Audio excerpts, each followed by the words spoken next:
2023 will mark the 75th year of WHO. While the world has achieved many public health milestones in these 75 years, in Science in 5 today, we will take a look into the future. What are the innovations we can expect, and what will be our biggest challenges? Hello and welcome to Science in 5. I'm Vismita Gupta-Smith. We are talking to Dr. Soumya Swaminathan. Welcome, Soumya.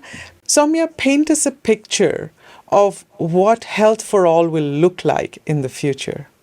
So when I look 25 years into the future, Vismita, and I imagine a family living in a rural area, in a village, anywhere in the world, what I see is that this family has a proper house to live in, that the problem of air pollution has been handled so that people are breathing clean air, that the family uses renewable or clean sources of energy so that there's no more need to use solid fuel for their heating and cooking needs, that they have running water, safe water, as well as improved sanitation facilities. That would have reduced the risks of infectious diseases. I imagine a community health worker living in that village or nearby who would know every family in the village and who would have the tools to deal with the common health problems that families face, from children to the elderly. And it's not just about diagnosing and treating common diseases, but with much more of a focus on health promotion and preventive health care.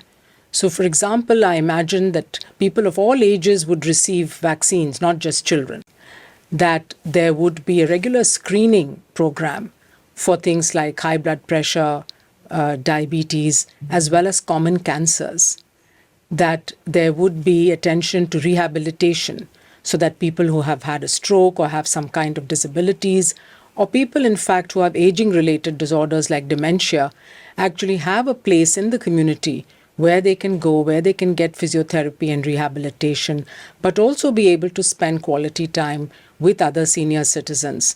Preschool and a creche, again, would be in every village so that every newborn child with a working mother would have access to a facility where they get both physical care but also cognitive stimulation and good nutrition. So I'm really imagining in the future that we have a much more holistic view towards a healthy life and well-being.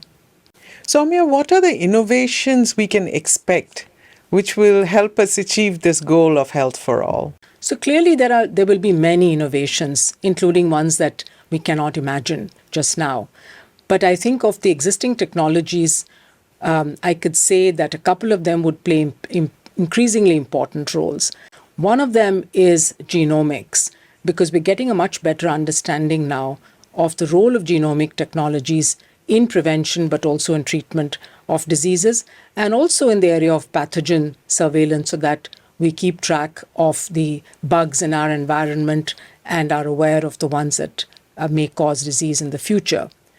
But also we will have technologies like gene editing and the CRISPR and Cas9 technologies that will make it more easy to do treatment of genetic diseases like sickle cell anemia, for example.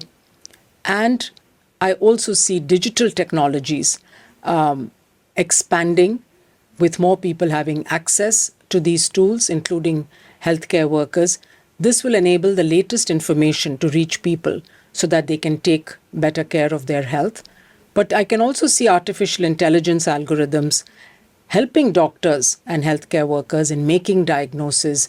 I also imagine that we will have more vaccines, even for non-communicable diseases, cancer vaccines, for example. Soumya, speak to us about the challenges. What would be our biggest challenges going forward? I think some of the bigger challenges are going to be in the areas of equity and ethics. Equity, because we've seen in the recent past that new technologies take a very long time to reach people in low-income countries, and the world has to do better at providing equitable access to health products, which are essentially life-saving products.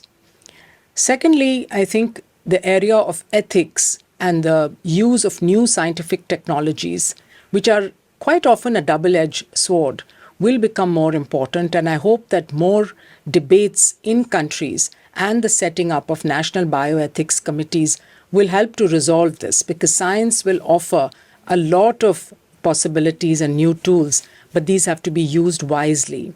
And finally, I think that the whole area of misinformation, disinformation, distrust in science needs to be handled. And I think the best way of doing that is by building scientific literacy, starting from school children. Thank you, Soumya. That was Science in 5 today. Until next time then, stay safe, stay healthy, and stick with science.